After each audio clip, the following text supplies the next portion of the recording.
నమస్తే ఫ్రెండ్స్, నేను మీ అఖిల. Welcome back to చిన్ని వ్లాగ్స్. సో ఈరోజు వీడియో వచ్చేసి ఏంటంటే, ఎలాంటి స్మెల్ లేకుండా చాలా సింపుల్ ప్రాసెస్లో బోటి కర్రీని ఎలా ప్రిపేర్ చేసుకోవాలో ఈ వీడియోలో చూసేద్దాం. సింపుల్ ప్రాసెస్లో నేను చెప్పే కొన్ని టిప్స్ ఫాలో అయితే సరే బోటి కర్రీ అనేది అద్దరిపోతుంది. ఫస్ట్ టైం తినేవారు కూడా చాలా టేస్టీగా ఇష్టపడి తింటారు. సో లేట్ చేయకుండా ప్రాసెస్లోకి వెళ్దాం రండి. సో ఇక్కడ చూడండి, నేను 1 కేజీ వరకు బోటిని తీసుకున్నాను. ఈ బోట్ని క్లీన్ చేసే ముందు వాటర్ను బాగా హీట్ చేసి ఈ విధంగా చూపిస్తున్న విధంగా క్లీన్ చేసుకోవాలి చాక్తో. ఇలా అంతా క్లీన్ చేసుకున్న తర్వాత చిన్న చిన్న ముక్కలుగా ఈ విధంగా కట్ చేసి పెట్టుకోవాలి. ఇప్పుడు ఇందులో సన్నగా తరిగిన ఉల్లిపాయ ముక్కలు, అదేవిధంగా 1/2 టేబుల్ స్పూన్ వరకు పసుపు, అదేవిధంగా 1 టేబుల్ స్పూన్ వరకు సాల్ట్ను తీసుకోవాలి. ఇలా తీసుకున్న తర్వాత బాగా వేళ్ళతో నలుపుతూ మంచిగా క్లీన్ చేసుకోవాలి. ఈ పసుపు, ఉప్పు, ఆనియన్స్ అనేవి బోటికి మంచిగా పట్టేలా బాగా ఇలా కలుపుకొని మళ్ళీ ఒకసారి క్లీన్ చేసుకోవాలి. చూడండి, ఈ విధంగా ఫ్రెష్గా కనిపిస్తుంది. ఇప్పుడు బోటి కర్రీకి మెయిన్గా ఒక 3 పెద్ద సైజు ఉల్లిపాయ ముక్కలను ఈ విధంగా కట్ చేసి పెట్టుకున్నాను. అదేవిధంగా ఒక 2 చిన్న సైజు టమాటాలను ఈ విధంగా కట్ చేసి పెట్టుకోవాలి. ఇప్పుడు మనం ఫ్రెష్గా వాష్ చేసి పెట్టుకున్న బోటి చూడండి ఎంత నీట్గా కనిపిస్తుందో కదా. ఇలా మంచిగా వాష్ చేసి పెట్టుకోవాలి. బోటి కడగడంలోనే టేస్ట్ అనేది ఉంటుందండి.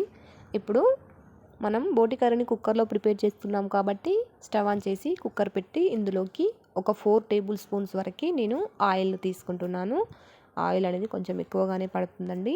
ఇప్పుడు ఆయిల్ హీట్ అయ్యాక స్పైసెస్ యాడ్ చేసుకోవాలి. ఫ్లేవర్ కోసం బగారా ఆకు, 2 లవంగాలు, 1 ఇలాచి, 2 చెక్క, 1 బండ పువ్వు కొంచెం ఈ విధంగా తక్కువ క్వాంటిటీతో వేసుకోవాలి.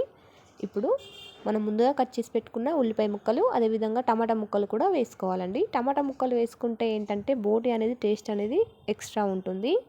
బోటీలో టమాటాలు వేసుకుంటే టేస్ట్ బాగుంటుంది, గ్రేవీ కూడా బాగా వస్తుంది. సో టమాటాలను వేయడం మాత్రం మర్చిపోవద్దు. ఒక 2 టమాటాలు అయితే సరిపోతుంది. ఈ విధంగా లైట్ గోల్డెన్ షేడ్ వచ్చే వరకు మంచిగా స్టవ్ని లో ఫ్లేమ్లో అడ్జస్ట్ చేస్తూ ఇలా కలుపుకోవాలి.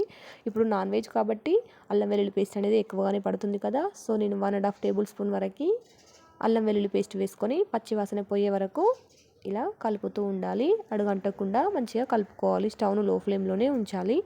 ఇప్పుడు అల్లం వెల్లుల్లి పేస్ట్ ఆయిల్లో కొంచెం వేగిన తర్వాత 1/2 టేబుల్ స్పూన్ వరకు పసుపును వేసుకుంటున్నాను. మనం ఆల్రెడీ బోటి వాష్ చేసేటప్పుడు పసుపు వేసుకొని కలుపుకున్నాం కదా. సో ఇప్పుడు కొంచెం తక్కువగా పడుతుంది.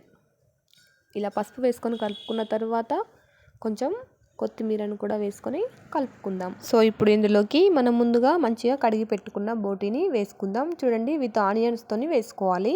ఆనియన్స్ వేసి వాష్ చేసుకోవడం వలన యూజెస్ ఏంటంటే బోటి అనేది ఎలాంటి నీచు స్మెల్ అనేది రాకుండా ఉంటుంది.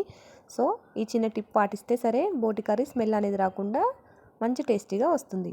సో ఈ విధంగా బోటి వేసుకున్న తర్వాత అంతా కలిసేలా ఇలా మంచిగా కలుపుకొని మూత పెట్టుకొని ఒక 10 నిమిషాలు స్టవ్ను లో ఫ్లేమ్లో పెట్టి ఇలా ఉడికించాలి. చూడండి, 10 నిమిషాల తర్వాత వాటర్ అనేది బయటకు వచ్చి మంచిగా ఉడుకుతుంది.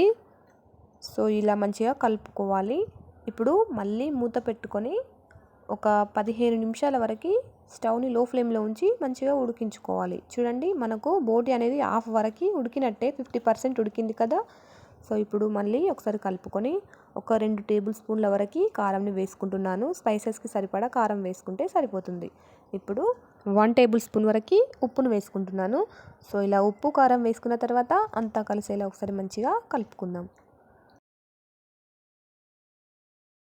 సో ఇలా కలుపుకున్న తర్వాత మూత పెట్టుకొని స్టవ్ని లో ఫ్లేమ్లో ఉంచి ఒక 3 నిమిషాల వరకు మంచిగా ఉడికించాలి. చూడండి, 3 నిమిషాల తర్వాత మూత ఓపెన్ చేసి ఇలా కలుపుకున్న తర్వాత బోటికి సరిపడ వాటర్ని మనం కుక్కర్లో యాడ్ చేసుకోవాలండి.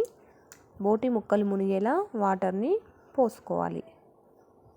చూడండి, చూపిస్తున్న విధంగా ఇలా తక్కువ వాటర్తోనే బోటి అనేది ఉడుకుతుందండి. ఎందుకంటే మనం వాటర్ వేయకముందే ఆల్రెడీ స్టవ్ని లో ఫ్లేమ్లో ఉంచి ఒక ½ అన్ అవర్ వరకు ఉడికించాము కదా. సో తక్కువ వాటర్ ఇలా పోసుకొని కుక్కర్ మూత పెట్టుకొని ఒక 8 నుండి 9 విజిల్స్ వచ్చే వరకు బోటిని మంచిగా ఉడికించాలి. సో ఇక్కడ నేను ఒక 8 విజిల్స్ తర్వాత చూపిస్తున్నా అండి. చూడండి, మనకు బోటి అనేది పర్ఫెక్ట్గా ఉడికిపోయింది. చూస్తూనే అర్థమవుతుంది కదా. సో ఇప్పుడు మనం అంతా కలిసేలా ఒకసారి మంచిగా కలుపుకుందాం. ఇప్పుడు ఫైనల్గా స్టవ్ లో ఫ్లేమ్లో ఉంచి కొంచెం కొత్తిమీరను వేసుకుందాం. అదేవిధంగా ఒక హాఫ్ టేబుల్ స్పూన్ వరకు పచ్చి ధనియాల పొడిని కూడా వేసుకుందాం. పచ్చి ధనియాల పొడి వేయడం వలన ఫ్లేవర్ అనేది చాలా బాగుంటుంది, గ్రేవీ కూడా బాగుంటుందండి. ఇప్పుడు ఒక పావు టేబుల్ స్పూన్ వరకు గరం మసాలాను వేసుకుంటున్నాను. గరం మసాలా తక్కువ యూజ్ చేస్తున్నాను, ఎందుకంటే మనం ఆల్రెడీ పోపులో స్పైసెస్ వేసుకున్నాం కదా, అందుకే. సో ఇవన్నీ వేసుకున్న తర్వాత అంతా కలిసేలా ఒకసారి మంచిగా కలుపుకోవాలి. చూడండి, చూస్తూనే నోరూరుతుంది కదా. ఎలాంటి నీచు వాసన రాకుండా బోటి అనేది ఈజీగా ఈ సింపుల్ టిక్స్తో చేసుకున్నారంటే మళ్ళీ మళ్ళీ తినాలనిపిస్తుంది. తినని వారు కూడా, పిల్లలు కూడా చాలా ఇష్టంగా తింటారు. సో మీరు కూడా తప్పకుండా ఒకసారి ఈ విధంగా ట్రై చేసి మీ ఫీడ్బ్యాక్ని నాకు కమెంట్లో చెప్పండి. టేస్ట్ మాత్రం సూపర్గా ఉంది.